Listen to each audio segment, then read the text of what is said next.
Hello, everyone. Welcome to the Darren Vox podcast. This is another week update for you. Last time I did a 2020 update, which is sort of like up till now, since the last one in 2018, which just skipped a whole year. I apologize for that. This year, this week, since I released that last one back in May, this is going to be a June update, and maybe I do one. Maybe I do end up doing one once a month or so. Anyways, I'm doing one outside. You can probably hear the sound of the birds and the horses. But basically, my topics today are my computer. Number two are the aspects of how my personal life's going, and three is how have I been since COVID-19 broke on the planet on the planet. So starting with number one, the computer that I have, well, actually, my original computer, the one I had in 2003, it shut down a year or so, 2, 3 years ago now, and then I moved over to my dad's old computer, and then it worked well, and I've been flying with it for a good year or so, flying and using it the last few years, and then of course, just back in like early May, late April, early May, the computer we went through like a storm or something, and maybe it's a short or something happened. And oh shit, there's just this aspect of it not being what was planned, and the I would just say a fire, but no fire, basically a not a fire, basically not a fire. In your head, just scribble out the word fire. There was no fire. It just cut. It's like the electrical thing broke, and haven't been able to get it to fix. And I mean, on the internet, there's about thousands of different ways to fix certain issues. Like for one, the indicator on most older computers, not super old, but like the ones that are now brand new, that are people making them at home, won't have or won't have the indicator light, right? But the older ones, like 2005, 6, somewhere in there, will have this little indicator light. And someone said, if that goes out or that goes low, guess what'll happen? Use a hair dryer, and you spray it, you aim it to the PSU, the PSU unit.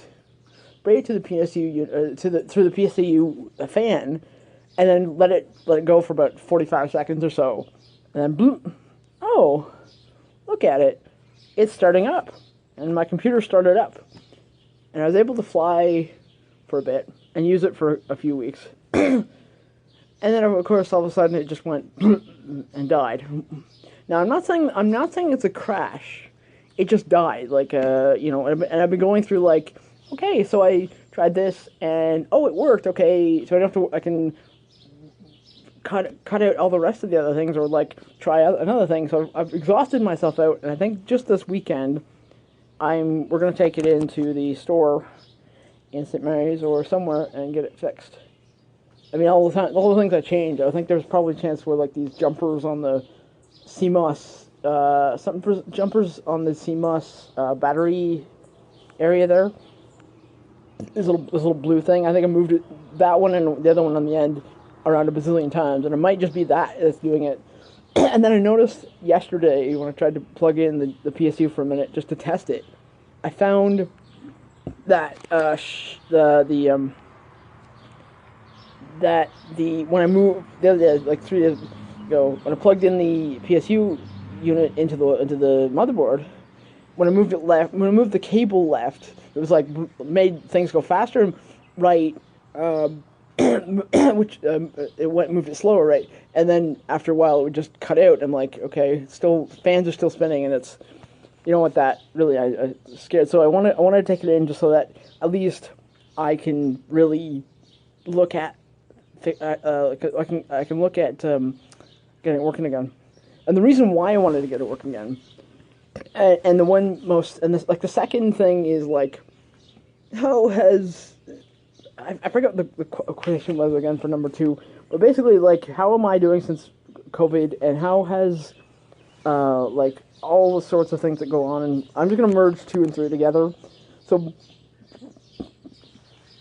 the idea is that if we live in a world with this virus, we might just have a chance to get a antibody or antivirus to it. But I think it's not going to be able to be implemented for another 6 or 7 months, and it's not going to be any good. So, anyways, May 6th. So there's a lot of that going on, and there's just a lot of stuff turning, like, thankfully a lot of the news is turning back towards, like, nonchalant little ins and outs of news. It's not back to just COVID-19, COVID-19, COVID-19. You can't see it in my podcast, but it's absolutely incredulous how my look on my face is like, oh my lord, it's great to see more, like, regular news, get back into, anyways, since the virus, I'm seeing my doctor over Dr. Pesky, actually, ignore that name, my doctor, not psychiatric doctor, no, just not a pharmacist, family doctor, basically, over near where I live, and, the last few weeks has been, like, getting to the door and, around the mask, well, didn't have the mask on the first week or two, but anyways, I put on the, mask and put the injection in me, and it was good. And I've been doing online chats with my not counselor, my Canadian Mental Health Association, not guide, case manager, and my psychologist, which is now living in Woodstock. We've been chatting back and forth.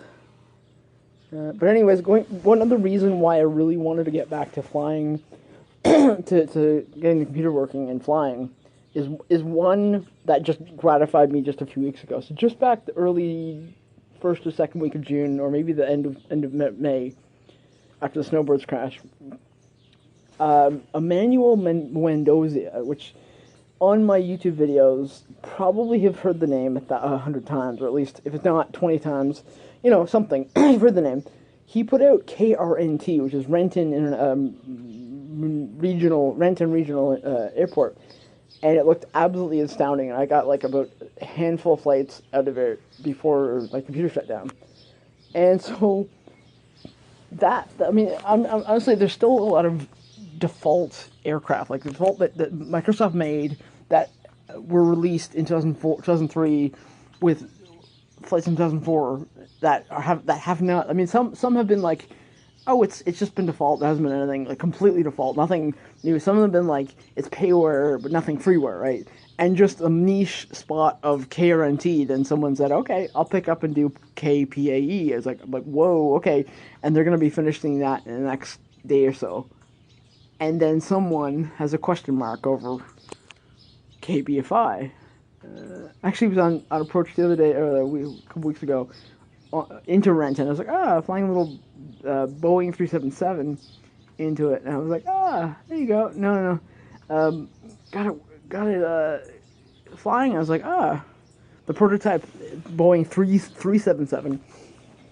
And I flew out of there quite nicely, and on approach, I was like, this is not so bad. This is not a big deal. It's not a huge issue. And I was like, I'm on approach, woohoo. And I'm like, wait, I don't think Seattle's that close to Renton.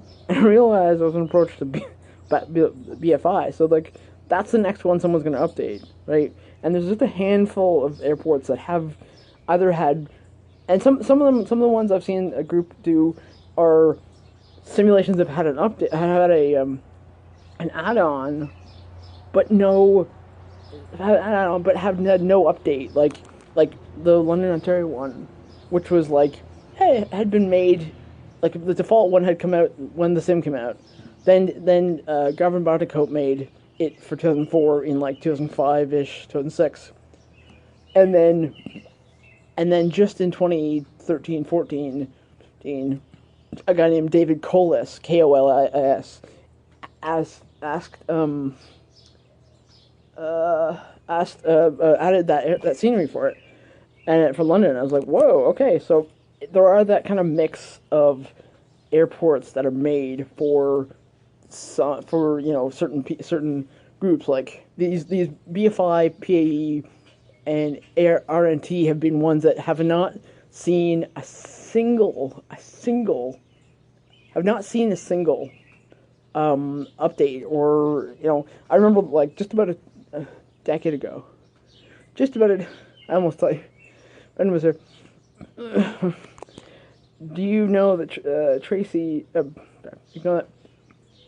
Yeah. So like, there's a bunch of handful of airports that have been updated, whether payware or just freeware, but like haven't had an update in a long time. And like these four haven't even had an update or an add-on scenery added to it. So, anyways, when I get it back and working, I have a bunch of airports and scenery and textures to want to download and ask for and get back on the. Anyways, I don't want to leave this podcast for too long. Hopefully everyone enjoys themselves. I'm going to copy this podcast over my iPad and upload it to Podomatic this afternoon. My 2020 podcast is not. If you are a common follower of the stream, the podcast, you'll notice that it just earlier today got removed. Now I didn't remove it. It stayed there on Podomatic. But I was like, oh, I just noticed, like, a friend of mine I just followed called the Half Cut Podcast. Check it out on Google Playlists or on Apple Playlists, right? The Half Cut playlist. And so basically, go and download it. Some episodes recently, soon, and let me know what you think. And basically, I had removed it. Not even removed it. I just had taken it down temporarily, just so I could edit some words, some words to edit some words and some description, which I don't have for any other of my podcasts. And I'm gonna probably this week end some time, if I do get my computer back on, work on like editing. Which like it's not a big huge deal. It's not like it's the biggest deal. It's not the biggest deal in the world, but like it'd be really good to do and make my podcast more interesting, right? More effective. Because I only have one or two podcasts that have like a text or description, right? And tags, right? So that that podcast is one gonna come up and show up in the list later today or tomorrow. Anyways, I think I should jump off, and I think there's nothing huge an update for me. Got the pool open, rolling through stuff. We had a nice afternoon today. We had a few storms roll through. Like today, September, June the 19th, 2020 was a really interesting day, a really interesting afternoon. And we stopped. This morning I woke up and I heard this like ding ding ding, and I'm like, whoa, no freaking what? No. Sorry, I was thinking of something there. The interesting aspect is like, I thought it was going to be a small storm, and it turned out to be quite a severe storm for about 20 minutes. And then it started to get rainy, and then it cleared up for a bit, and it went sunny and like really, really hot this afternoon. And then just a few hours ago it started raining again, thundering. And then we're supposed to be in for a couple more thunder bangers tonight. And anyways, can't wait to get that computer back running. Like, I mean, the strange, funny thing is like, they'll fix it. They'll do what they do. But it might just come down to like this weird feeling, or this emotive feeling of like, oh, you just switch those two things over and like, oh, some other thing that you switch over and like, oh, it's fixed, okay. Because it went from being dead to being to starting again, right? It started, it just won't boot, and so. But also, what I should mention, if you're interested in like, I don't know what a post boot is or a boot is, right? Boot loop is. There's a SCSI /PSI or PCI or PCIe or one of those ones. If you look up, it's a device that will you can put it inside of your motherboard, or I don't know if you have to make a new area for your motherboard, but you basically put this in your motherboard, put this in the motherboard, and basically it will show up as a display, and it'll be like the digital numbers. It'll be like 04, 02, 09, 86, 49, whatever. Okay, those numbers don't actually exist per that thing, but hey, I think it can be picked up for a cool like 20. Like I really think it's like $10 or $20 on Amazon, right? Depending on shipping and depending on whatever, right? But anyways, I won't want to leave everyone, and that is a really good product to go for, because then when you look at the screen, the little display screen, you can come up, you can see like what post was it? Is it posting? Is it booting? Is it there's a dozen online codes for what the answers are. Anyways, I'm gonna leave you at 16 minutes. Apologize for going on and on. Thank you for coming to the Darren Elliott podcast, or the Darren Vox podcast. I apologize.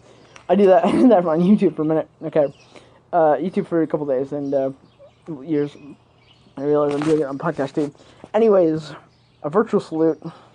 I will talk to you later.